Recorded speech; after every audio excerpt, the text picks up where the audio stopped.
छत्तीसगढ़ की राजधानी रायपुर कोर्ट में आज एक आरोपी की वकीलों ने जमकर पिटाई कर दी।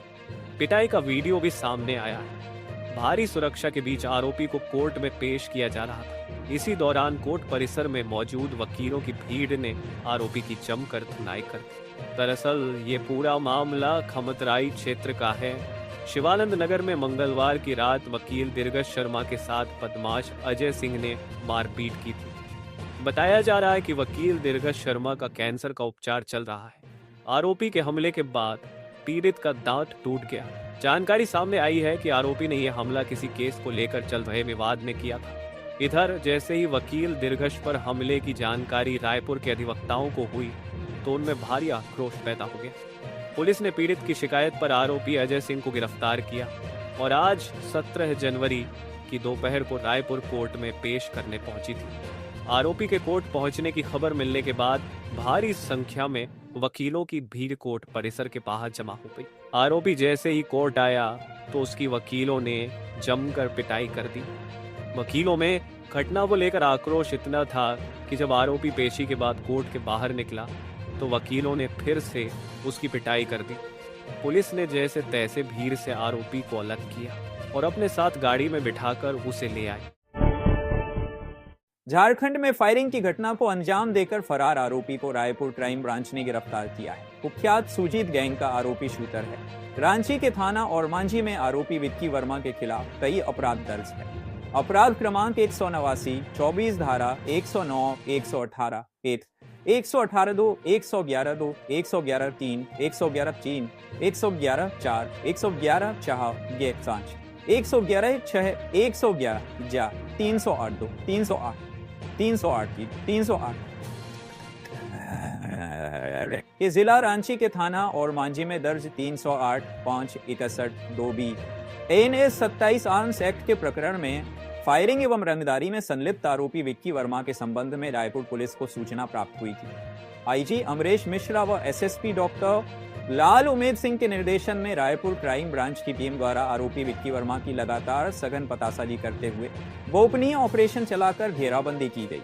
पुलिस को देख आरोपी भागने की कोशिश कर रहा था, जिसे पुलिस की टीम ने दौड़ाकर पकड़ा गया तथा आरोपी के संबंध में झारखंड पुलिस को सूचना दी गई, जिस पर झारखंड पुलिस द्वारा आरोपी विक्की वर्मा को अपने सुपुर्द में लेकर जिला रायपुर से जिला झारखंड हेतु ट्रांजिट रिमांड की कार्रवाई की जा रही है। गिरफ्तार आरोपी विक्की वर्मा शशांक डेविल पिता राम लखन वर्मा उम्र 32 साल निवासी वेद नारायण लेन तोहरी रोड रांची झारखंड। लोक शिक्षण संचालनालय रायपुर द्वारा शीघ्र लेखन एवं मुद्र लेखन कंप्यूटर कौशल परीक्षा परिषद द्वारा कौशल परीक्षा 18 और 19 जनवरी 2025 को आयोजित किया जाएगा। इन कौशल परीक्षाओं में 18 जनवरी शनिवार को अंग्रेजी मुद्र लेखन गति 5000 की डिप्रेशन प्रति घंटे के मान से तथा 19 जनवरी रविवार को हिंदी मुद्र लेखन कंप्यूटर कौशल गति 8000 की डिप्रेशन प्रति घंटे के मान से 9 चयनित परीक्षा केंद्रों पर तकनीकी कॉलेजों में उपलब्ध संसाधनों के आधार पर आयोजित किया जाएगा।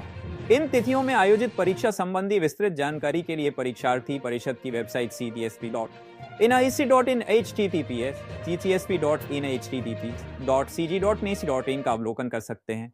अलग अलग तिथि में आयोजित परीक्षाओं के लिए केवल नवीन प्रवेश पत्र ही मान्य होगा। नगरीय निकाय चुनाव के लिए ईवीएम तैयार हो गया है। हैदराबाद से पहुंची विशेषज्ञों की टीम ने टेस्टिंग के बाद मशीनों को ओके कर दिया है। इधर प्रदेश भाजपा के नए अध्यक्ष के नाम की घोषणा कर दी गई है। प्रदेश में बीजेपी का नेतृत्व किरण सिंहदेव के ही हाथों में रहेगा। बीजेपी के अंदर खाने में पिछले 48 घंटे की हाई लेवल की पॉलिटिक्स के बाद आज आश्चर्यजनक रूप से किरण सिंहदेव को फिर से प्रदेश अध्यक्ष बना दिया गया। अध्यक्ष के लिए 3 उन्होंने पर्चा दाखिल किया था, उसमें किरण सिंहदेव भी शामिल थे। इसके बाद स्पष्ट हो गया था कि किरण को फिर से अध्यक्ष बनाया जा रहा है। बीजेपी के सूत्रों ने भी तस्दीक कर दी थी कि किरण को ही दोबारा अध्यक्ष बनाया जाएगा। हालांकि कहने के लिए उन्हें अध्यक्ष चुना गया है, मगर वास्तविकता यह है कि उन्हें अध्यक्ष बनाया गया है। बनाया इसलिए क्योंकि वे इस पद पर रहना नहीं चाहते थे। मतलब ये है कि जो हुआ उसके लिए जाहिर तौर पर किरण तैयार नहीं होंगे, क्योंकि कहा यह जा रहा था कि वे मंत्री बन रही हैं। पिछले 1 महीने से यह बात पब्लिक डोमेन में वायरल थी कि किरण सिंहदेव पार्टी अध्यक्ष के पद पर नहीं रहना चाहते, वे विष्णुदेव साय कैबिनेट में शामिल होना चाहते हैं। 30 दिसंबर के बाद तो उनके समर्थक दावा करने लगे थे कि सिंहदेव के मंत्री बनने में अब कोई संशय नहीं रह गया है। हालांकि जानकारों का कहना है कि किरण का नाम आगे बढ़ाकर मंत्रिमंडल के विस्तार में पेंच फंसाया गया, वहां तक बात सही है।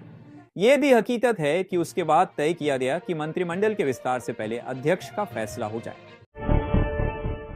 राजधानी रायपुर में आयकर विभाग की छापामार कार्रवाई की सूचना मिल रही है। टैक्स चोरी के मामले में आयकर विभाग की टीम रायपुर के साथ ही कुछ और शहरों में जांच कर रही है। आयकर विभाग के सूत्रों के अनुसार छापे की कार्रवाई आरएसए इंफ्रा कंपनी के मालिक संजय अग्रवाल के अवंती विहार स्थित घर और ऑफिस में चल रही है। बताया जा रहा है कि आयकर की टीम अग्रवाल के भाई और रेलवे ठेकेदार बजरंग अग्रवाल के आवास और कार्यालयों पर भी जांच कर रही है। आयकर विभाग की टीम जांच में जुटी हुई है।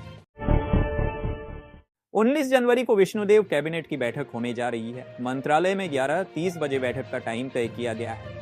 19 रविवार अवकाश का दिन है, सो ये पहला ऐसा मौका होगा जब रविवार को भी मंत्रालय खुलेगा।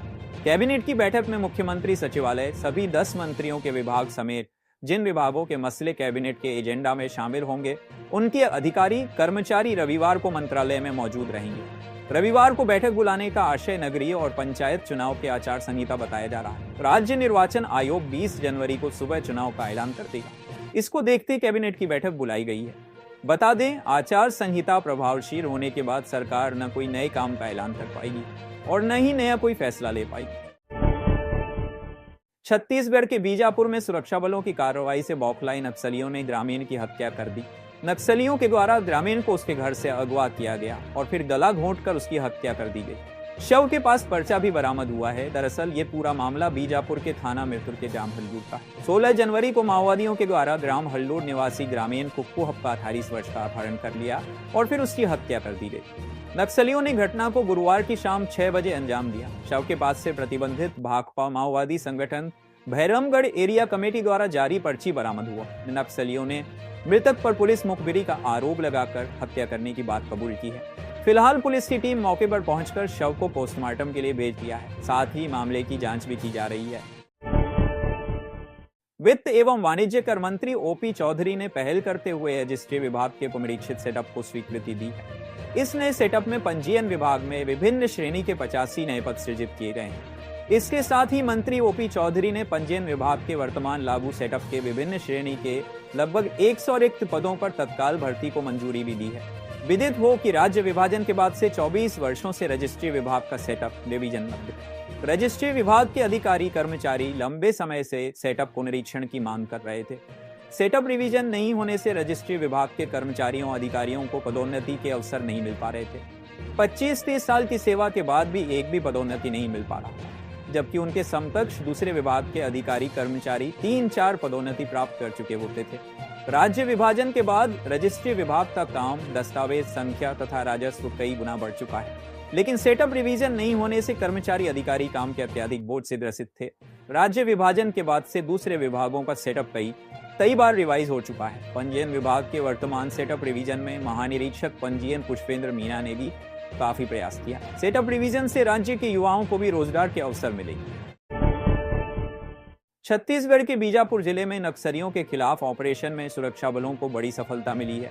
बीजापुर और तेलंगाना की सीमा पर गुरुवार सुबह से हुई इस मुठभेड़ में 12 नक्सलियों के मारे जाने की खबर है। यह संख्या और भी बढ़ सकती है। जानकारी के मुताबिक गुरुवार सुबह से सुरक्षा बल बीजापुर और तेलंगाना की सीमा पर 3 जिलों के खिलाफ बड़ा ऑपरेशन चला रहे थे। इसमें छत्तीसगढ़, आंध्र प्रदेश और तेलंगाना कैडर के हार्डकोर नक्सली बैठक में शामिल थे। ऑपरेशन में DRG Bijapur, DRG Sukma, DRG Dantewada, cobra 204, 205, 206, 208, 210 एवं कैरिपू 229 बटालियन के जवान शामिल थे। इस दौरान बीजापुर के मारूर बाका और पुजारी कांकेर इलाके में सुरक्षा कर्मियों और नक्सलियों के बीच मुठभेड़ हुई थी। इस मुठभेड़ में अब तक 12 नक्सलियों के मारे जाने की खबर है। यह आंकड़ा अभी और भी बढ़ सकता है। राज्य सरकार के स्कूल शिक्षा विभाग ने स्कूलों में व्यावसायिक शिक्षा के संचालन का निर्णय लिया है। इसके अलावा स्कूलों में बाल वाटिका का भी संचालन किया जाएगा। राज्य के 41 सरकारी स्कूलों में व्यावसायिक शिक्षा के संचालन हेतु स्वीकृति प्रदान की गई। 122 स्कूलों में बाल वाटिका के संचालन हेतु स्वीकृति प्रदान की गई है। राज्य शासन द्वारा राज्य परियोजना कार्यालय पीएम श्री योजना अंतर्गत समग्र शिक्षा छत्तीसगढ़ रायपुर से प्राप्त प्रस्ताव क्रमांक 254 दिनांक 23 दिसंबर 2024 अनुसार वित्तीय वर्ष 2024-2024 को देश 2025 में जिलेवार एवं विकासखंडवार संलग्न। सूची अनुसार 122 बाल वाटिका के संचालन की स्वीकृति प्रदान की गई है। इन 41 में से 37 स्कूल स्वामी आत्मानंद है। इसके अलावा राज्य परियोजना कार्यालय पीएम श्री योजना अंतर्गत समग्र शिक्षा छत्तीसगढ़ रायपुर से प्राप्त प्रस्ताव के अनुसार वित्तीय वर्ष 2024-25 में अलग अलग जिलों और ब्लॉक में संचालित 122 सरकारी स्कूलों में बाल वाटिका के संचालन हेतु स्वीकृति प्रदान की गई है।